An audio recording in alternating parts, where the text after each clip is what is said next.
When it comes to removing molded detail from a kit, I always have a bit of a dilemma. I always wonder, should I remove this detail and replace it with the Photo-etch part that is provided? Or should I just leave it on the kit? And when it comes to something like the degaussing cable, where the molded detail is quite good usually, the main consideration that I have is, will the improvement in detail by replacing the degaussing cable offset the risk of damaging the kit by removing the molded degaussing cable, and also result in a better effect once installed? Long, thin parts like these have a tendency to be a bit difficult to reinstall.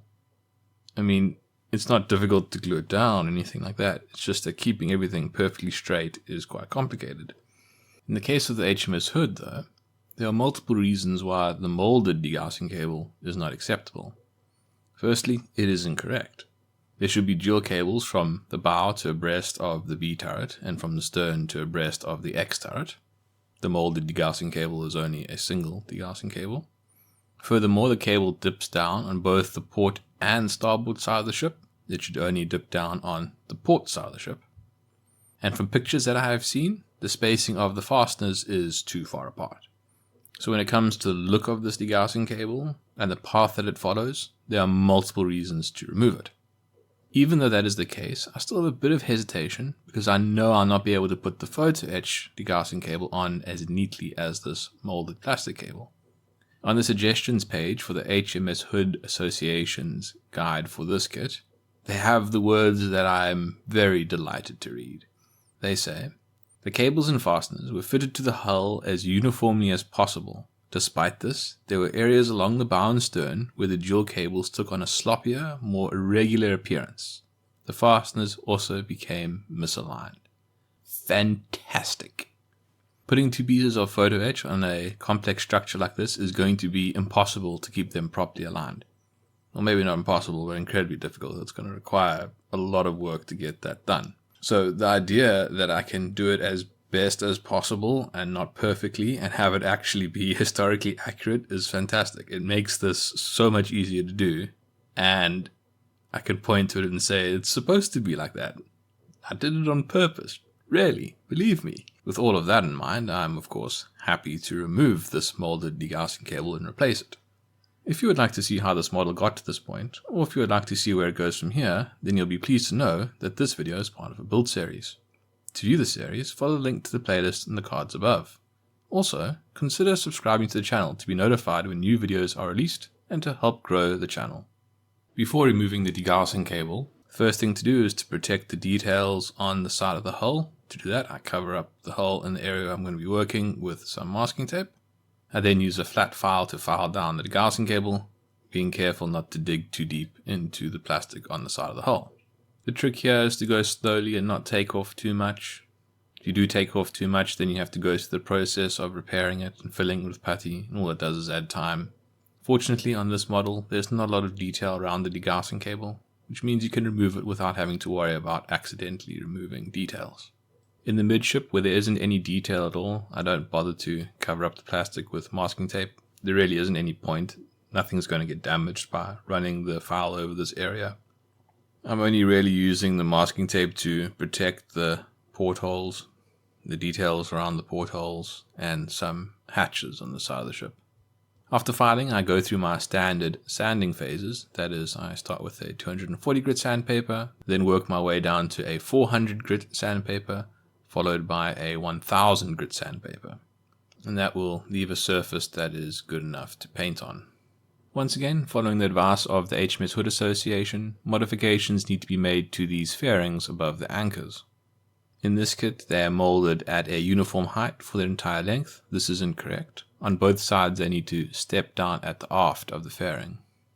I mark the approximate area to remove with permanent marker to give me an idea of how much I need to remove. After marking the area to remove, I use the bar file once again to cut down to the appropriate depth, being careful not to remove too much plastic. In an area like this, removing too much plastic will be very difficult to fix, so it is best to be careful and take it slowly and only remove as much as required. The fairing on the starboard side of the ship steps down at the same location as that on the port side of the ship, This means that the lower section of fairing will be a lot longer on the starboard side compared to the port side. Before installing the degaussing cable, I'm also going to replace these molded hatches with Photo-etch. The hatches that you see on the left don't have replacement Photo-etch parts. I'm not sure why that is the case. Maybe it's just because they are those simple oval shapes. But these hatches on the right do have replacement parts, so I'm going to use them. I was considering not using the Photo-etch hatches because I thought that it might look a bit odd to have Photo-etch hatches so close to non-Photo-etch hatches. But while these are both oval-shaped protrusions on the hull, the additional details on these ones to the right I think does distinguish them significantly from those on the left. And that replacing them with Photo-etch will be okay. I don't think it's going to look odd once everything is painted. So before I can replace them, I need to remove them. But I do want to replace the Photo-etch parts in the exact same location as these plastic ones that are molded into the side of the ship. So to do that, I first mark the area where they should be placed with permanent marker, and then cover the permanent marker with tape so that it doesn't accidentally get rubbed off. I use a bar file to remove the molded hatches.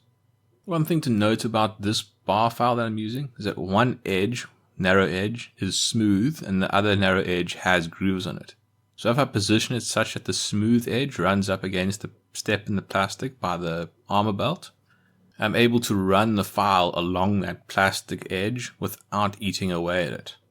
I'm not sure if all flat files are like this, but this is certainly a feature that I find very helpful. So if you do have a flat file, just check to see if one edge is smooth. It might help you with sanding off detail around edges that you want to maintain. And then of course after the filing, I go through the steps of sanding, 240 grit, 400 grit, 1000 grit, and then it is ready. After sanding with the 1000 grit, I noticed that you can see the distressed plastic underneath where that molding used to be. So in fact, I don't even need the markings because I will be able to see directly on the plastic where I should put the Photo-etch parts.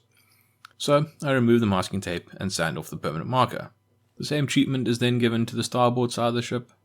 I do put down the permanent marker again, just in case that after I've sanded off these hatches, there isn't any marking underneath them. I probably won't need to use the permanent marker, but it's just so easy to put the marks on the model and remove them if they're not necessary. So I might as well do it. Rather have it and not need it than need it and not have it, right? It is now time for the first Photo-etch of this model. 4 hatches. After cutting the hatches off of the fret, I fold them with tweezers. I then hold them closed with tweezers and apply extra thin superglue to the rear to bond it closed. I will not be displaying these hatches in the open position, so I will bond them closed so that they don't accidentally fall off. Otherwise it's just the hinge that's holding them closed, and that's just too delicate for my liking. I also won't like it if they are slightly ajar. They must be properly closed or fully open, and in this case they're going to be closed. I typically build my ships with hatches closed, so I superglue them closed together in this way. To install the hatch on the ship, I place it dry on the location where I want it to be glued down. I then position it precisely and hold it down with tweezers, following which I apply extra thin superglue to the edge using a wire. It does look a bit messy and there's a lot of glue around this hatch. I haven't done it well, honestly, in this occasion, but it doesn't really matter. This glue will dry very flat, and once painted and the sheen is invisible, it will blend in perfectly fine.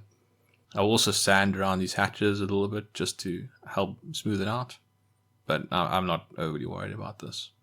One of the things to know about this glue is that it is very old, and I probably shouldn't be using it. I know I like to make things difficult for myself. It's just one of those things. And this stale glue is taking a long time to dry. That is why I'm accelerating the process with Superglue Accelerator. The second one went a lot more smoothly. I then repeat the process on the starboard side of the ship, and I complete the installation of the first set of Photo-etch, which is a good place to stop this video. In the next video, now that the model has been prepared, I will install the new degaussing cable. Thanks for watching. Cheers.